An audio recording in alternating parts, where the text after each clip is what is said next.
This video is going to walk you through the remarkable story of evolution and progress that this charming young man had over the last 5-6 years, thanks to incredible effort and work put by his family following the ABR method.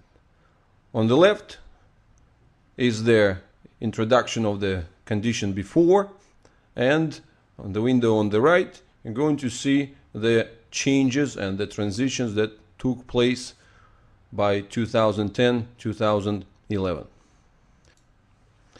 The photo on the left from July 2005 shows the remarkable troubles that this boy experienced just a few years ago. He's 4 years of age here, but incredibly stiff. It's actually quite difficult to figure out if you look at this picture like first time and at face value what's happening here, because you wouldn't expect the legs of a person to be that tight and that crossed.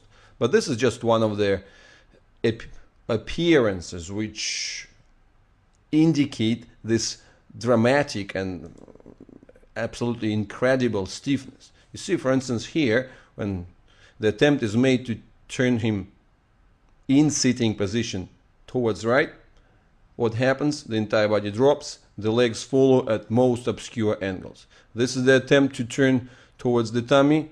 You see incredible stiffness at the back, the bum pops up, just completely incapacitating stiffness, but behind and underneath this incapacitating stiffness is the weakness. That's why when the level of support is shifted slightly lower, the body just tilts forwards helplessly. Of course, the boy is trying to save himself, and what happens when he tries to save himself? He just arches back, stiffly overextending the back, but at the same time you can see that he loses any contact of his sitting platform with the ground. And then you can observe in better detail what's happening with the legs. Just a minor moves of the upper body, and the legs are like a mermaid tail, connected and tightly knotted together with the rest of the body. You see, his intentions are there. He wants to protect himself with the arms, he wants to respond and react, but nothing actually works here. He responds like a single block. And on the right, that's the picture taken last year, July 2010, and you can see a remarkable transformation. Once again, I want to highlight this essential point, that all these independent activities, his ability to sit independently, his movements that go selectively and specifically, response to the environment, ability to reposition himself, ability to shift his weight, ability to just follow any positional transitions, they all come from the major transformations at the structural level. So this is the development of the mobility, this is the development of the independence, this is the ability of the sufficient strength within the upper body that eventually spreads over and provides the control and the independence of the extremities. This brief comparison is going to be educational as well, because it's going to help you to understand the way that sitting and the way that other functions are actually constructed and what are they being based on.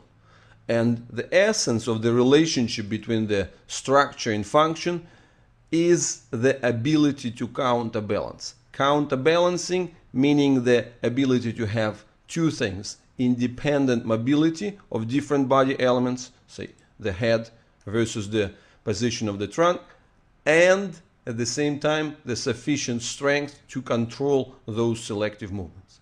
So this is very important to distinguish from the notion of movement intelligence, right? Movement intelligence is about the ability of a child to actually comprehend the movements and comprehend what he needs to do, right? But the question is whether he is able to perform it. So let's have a look at the left on the condition before and see what's happening here with the sitting position. You see, he moves like a single block. And then when he tries to save himself, what happens? Arching. Arching. Stiffness at the back. He tries to use the only element available for him in order to save himself from this unpleasant fall downwards. But the result is not actually very productive. He just arches, but he can't really get the proper position. See, in this placement, it's a stiff contact of the legs. There is no sitting platform. There is no comfort in sitting. There is no counterbalancing, no selective movement of the upper body. And when the position is changed, when the grip is changed, this grip is a bit easier, because at the previous shot my support is lower. If the support is lower, respectively, that requires a greater effort of a person to a greater strength in order to control the position. So when I give an easier support, a higher support, it's an easier position to maintain. So he happily just relaxes. But then once I start doing the movements, what happens? The entire body moves like a single unit.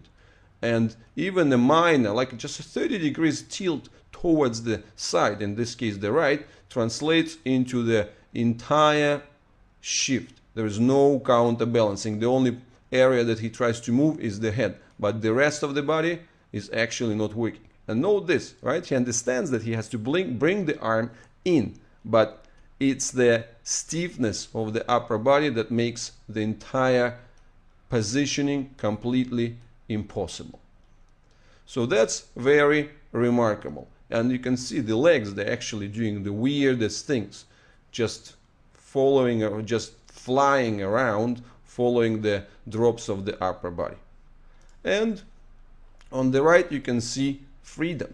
You can see the independent movement of the arms. You can see this cheeky, playful appearances where he is kind of playing with me, sending and waving. And then doing the applause for himself. Yes, that's what I'm saying. The charming young man who actually appreciates the presence of the audience. And again, this changes. I'm doing the same type of movements. I'm doing the rotational movements of the body. You can see these rotational movements of the body, and in that case, particularly his own movements, they are all independent. There are independent movements of the head, independent rotational movements of the upper body, independent movements of the pelvic girdle. So that's a remarkable transition that could be seen easily. And you can see that if few years back any test of the positioning was really stressful for him because he didn't have any ability to counterbalance, right?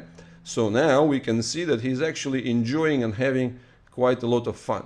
And the same position which used to bring the same test, tilting the body backwards, that used to bring a remarkable crossing of the legs, is now completely unstressful. There's no stress there, and it's easy, comfortable positioning.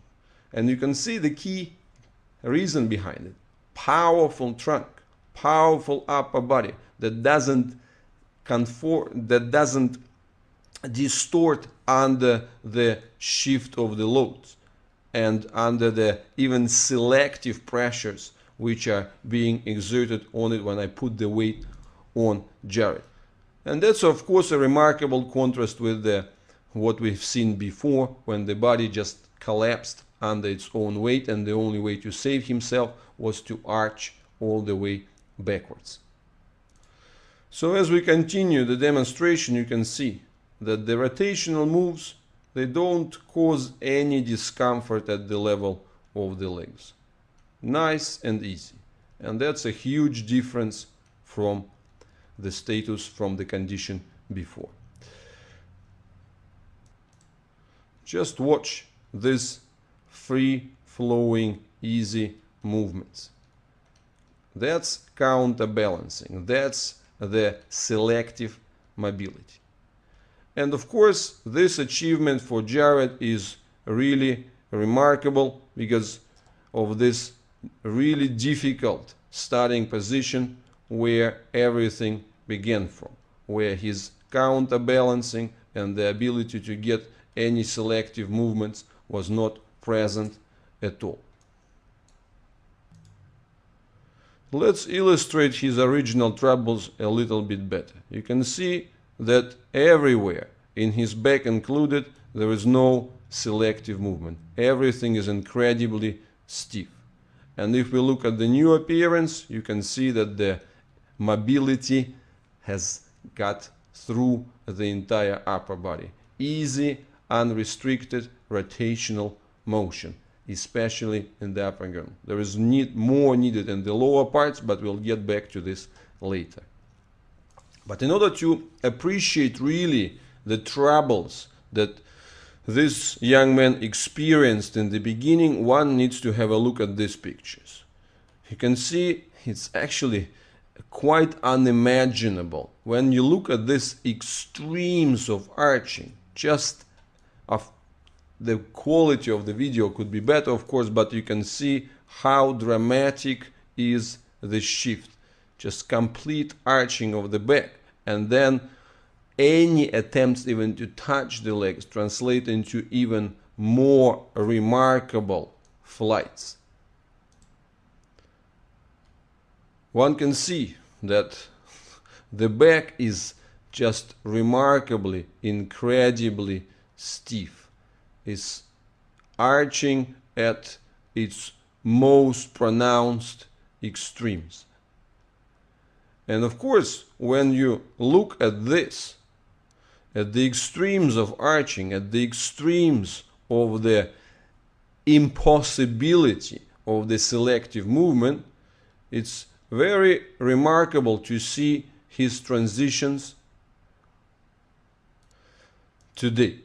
Free motion, unrestricted mobility, easy flowing movement, appearance of the clear divisions within the upper body that provide the basis of this counterbalancing.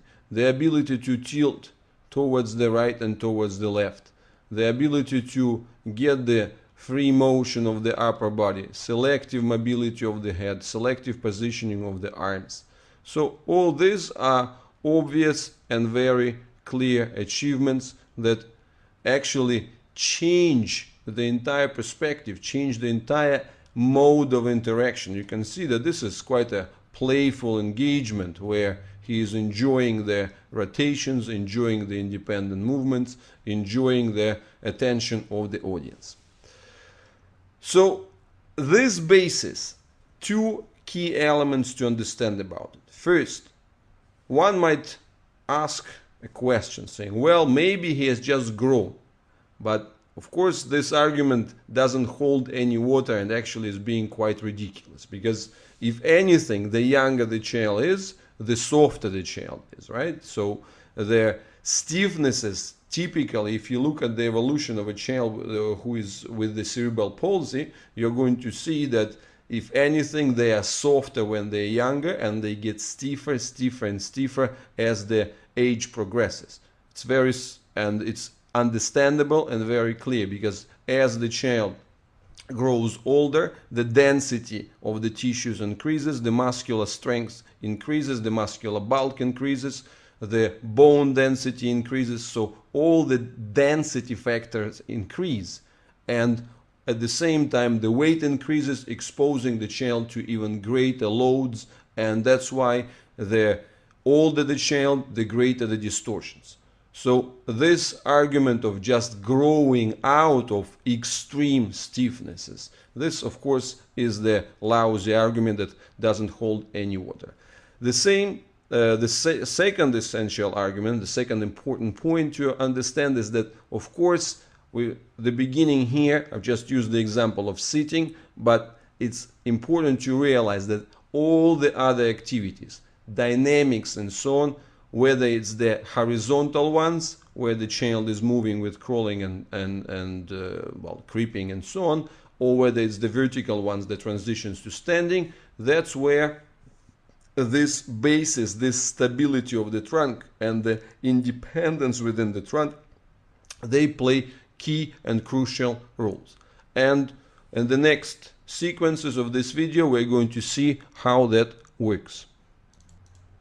In this next sequence of a video, we're going to have a look at the horizontal positions, the position on the arms and on the hands and knees, because obviously these are the essentials and basics which translate later into crawling and the ability to move around. What you can see here is, of course, the presence of the extremes. The arms are bent at the very unnatural angle, the back is not movable, the head is thrown back, and if we look further, you're going to see that any attempts to place him on his front and actually make any test of movable elements translates into completely obscure and strange positions. And of course, the most remarkable here, just watch with detail this performance of the legs.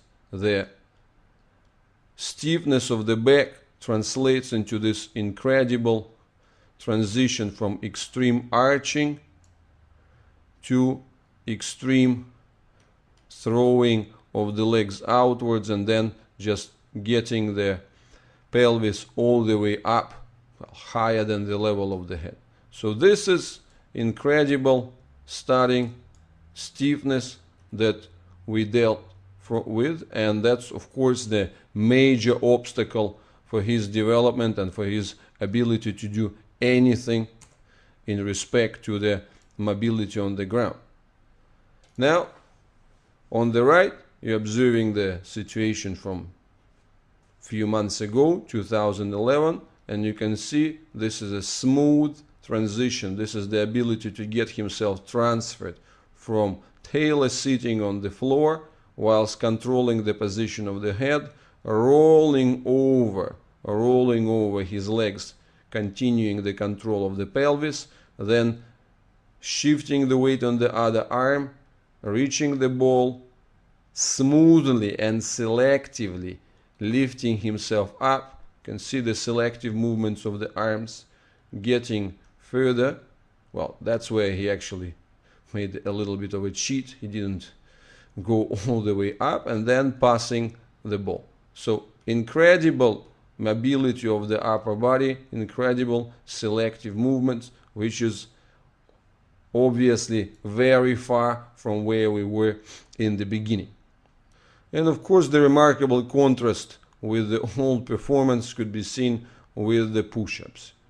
See, that's an elegant push-up. Everything is done by the book. Selective movement of the arms, selective movement of the upper body with the proper weight transfer, then the extension of the elbows, and then selective movement of the pelvis, getting him back to the sitting position. So that's, if we get back through this transition once again, this is quite a remarkable quality of the movement. And of course, a major contrast with where he started from. And once again, I remind this basic thing: stiffness of this incredible kind, especially when it comes to the core elements like the back. Well, the stiffness never disappears on its own. The improvements, they have to be earned via consistent and regular and intensive work. That's what the team Jared has achieved over consistent work during the ABR, day in and day out. And once again, I want to highlight the gradual and the step-by-step evolution that goes from the top downwards.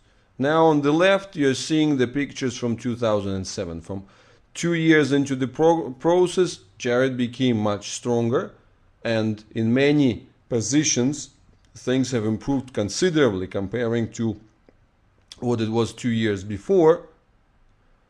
And the progress was on the way, but on the other hand, especially when it came to the transitions at the areas of the greatest resilience, namely the lower back, there still were plenty of troubles. He was still very far from getting further, from getting towards the vertical position.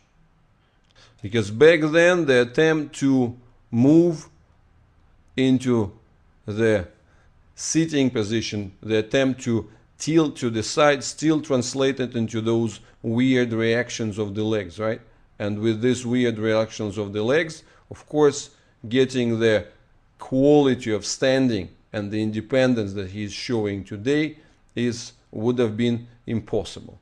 Let's have a closer look and just compare the vertical versus vertical. On the left, you're seeing the attempts to put Jared in a standing position back in 2007. At that point, the legs weren't really working at all. And this set of pictures shows very well why that didn't happen before. Because you can see the back remained stiff on the one hand, but on the other hand, the strength of it was insufficient. So therefore, the primary response that Jared had with his legs was either tilting inwards or withdrawing them from the ground altogether.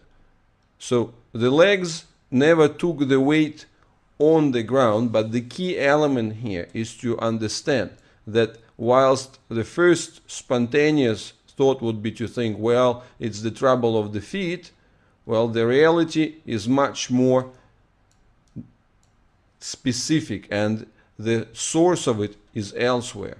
One should realize that these troubles that were seen with the inability to shift the weight towards the feet actually stems from the weaknesses that come up much higher up. And it's the change at those levels that was needed in order to get the evolution towards the vertical position.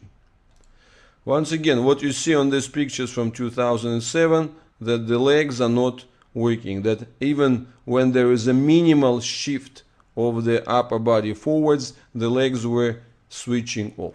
So he was quite happy to try to arch himself and stiffen up when he was having the opportunity to tilt backwards, but every minimal movement forwards translated into the fold of the legs and making them not usable. And when the weight was shifted on the legs purely, they effectively just gave up.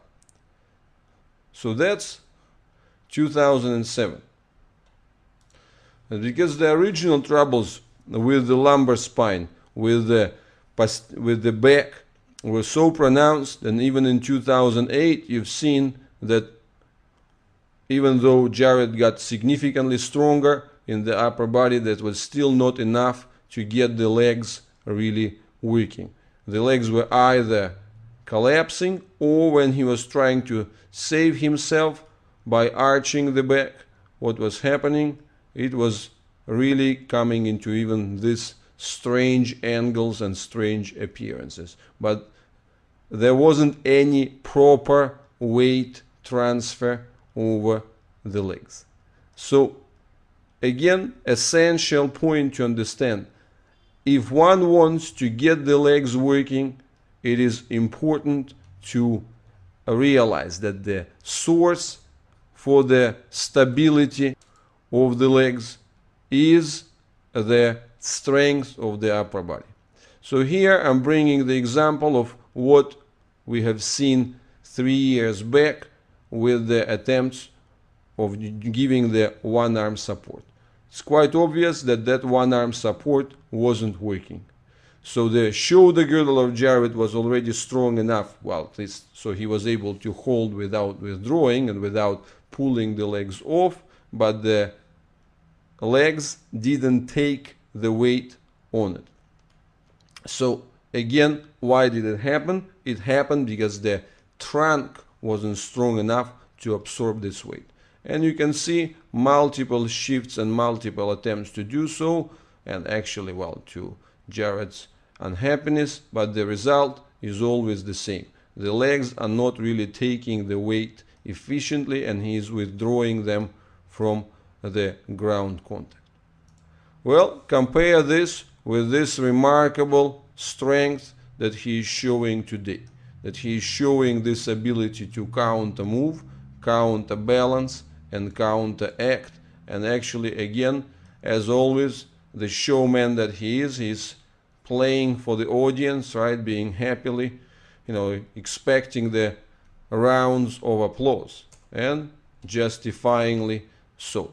Let's have a closer look at his transitions, at the evolution that he has with his standing today.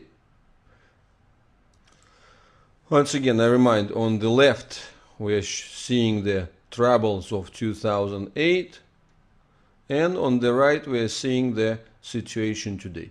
So obviously one arm support is comfortable, selective mini movements of the trunk, the easy use of the arm, selective movements of the head, transition from one arm support to another arm support at the same time. Once again, you can see that he is looking for appreciation and for the applause from the audience by just rotating his body backwards without experiencing any discomforts at the level of the ground contact.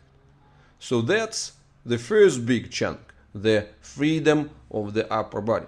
But then I'm bringing back to the point, to you, the idea that the walking, the ability to walk as the ability to transfer weight on two legs, on each of the legs selectively, but both of them being grounded, being rooted into the trunk, the walking has to be built and earned component by component. Let's have a look at the way that Jared is developing this ability.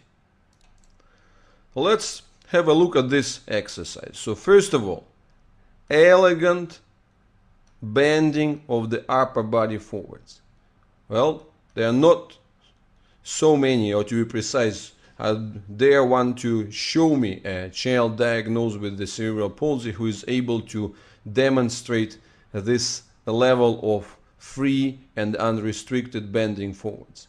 Then what you're seeing here, you're seeing the mini movements of the legs. You see, obviously we want to build everything further.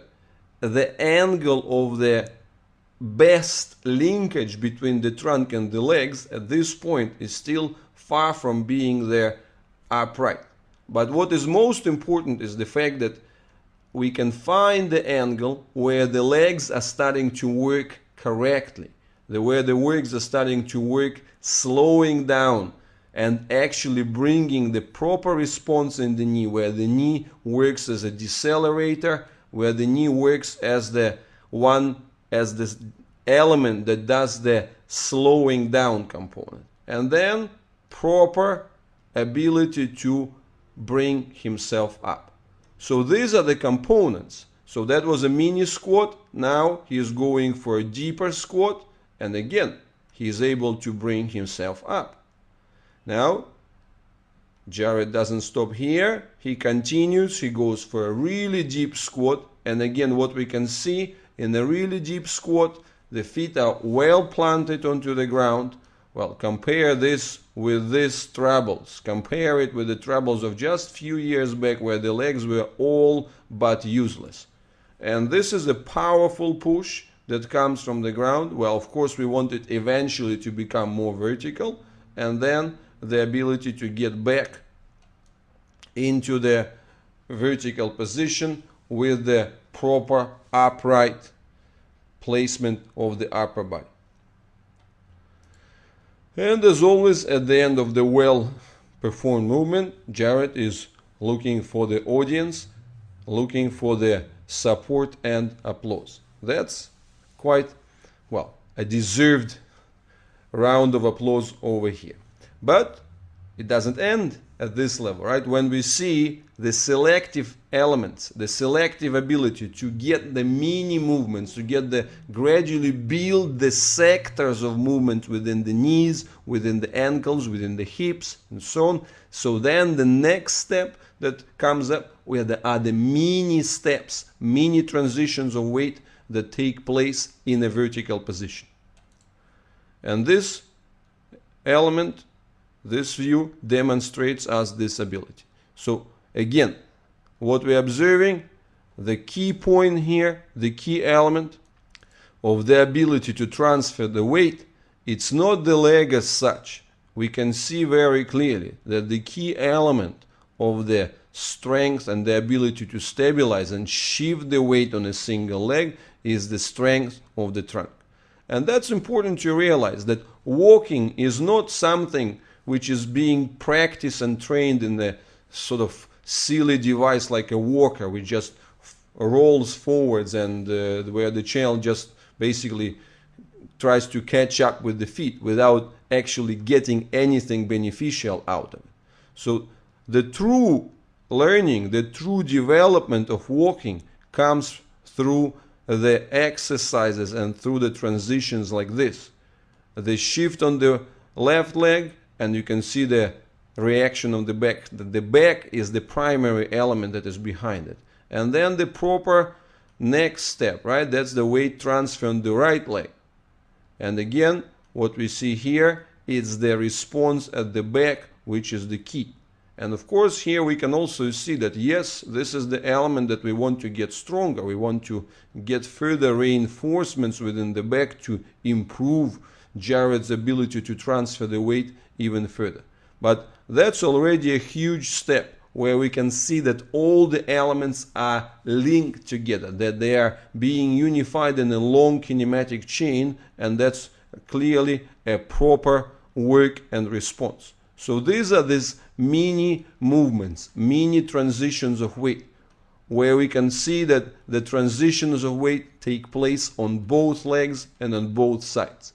And that's the key that creates the opportunity for the next step, which is already the development of the true walking as the ability to move forwards. So once again, I remind these basics. Ability to shift the weight on a single leg and then swing the other. That's the essence of walking. That's why the weight bearing, the ability to transfer the weight, is the key preceding element that makes everything else possible. Without the proper transfer, which originates from the back, everything else wouldn't work. And that's what we can see so remarkably in Jared. We can see his progress in this department. So there is a single leg movement, there is a single leg weight transfer, and then there is a transition on the left leg, and again you see very high quality weight transfer, even though the foot position is far from being properly aligned at this stage yet, right? And then again the left leg itself takes the weight, and then he moves forwards. Well, again, impressive transitions, impressive evolution of walking, where we can see all the key components are being present. Of course, what we want as the further evolution, we want to get into the next levels. We want to get into the next levels of quality, where Jared would be able to get larger steps, where he would be evolving towards the better alignment, compatible with the of the leg, compatible with the optimal weight bearing. We want to see the improvement and the evolution of the leg extension and the hip extension, which would allow larger steps and smoother transitions. But the key elements are clearly there. This is not the falling forwards, this is the true walking. Small steps, proper transfer of weight, usage of every individual single leg. Well, in general, there is a lot more to tell, the evolution of crawling, the further developments of sitting and so on, but again, this video has already turned quite long, and I believe that the key lessons are very clear. So on the right, we're seeing the new and that Jared has evolved into a new stage, into a completely new, remarkable level of self-sufficiency and independence, where all the key components which are behind the future build up of the independent walking, all of the key components are showing up, and that's a major evolution from the period even of 3 years back, when the upper body was already in a much better condition, but the legs were still not connected properly to the lower sections of the trunk. And of course, when you look at Jared today, this is a super remarkable, a giant leap from those days of the immense struggles and immense stiffness and the complete inability to use the lower parts of the body or the legs that we've experienced just a few short years back. Well, of course, every time one looks at such a remarkable evolution closely, it's really impressive, but one shouldn't remember this. This remarkable evolution is the product of a step-by-step gradual build-up, and it's the result of the everyday work, it's the result of the gradual accumulation, it's the result of the marathon strategy properly done and executed. Congratulations to Team Jared, and wishing them further success and progress.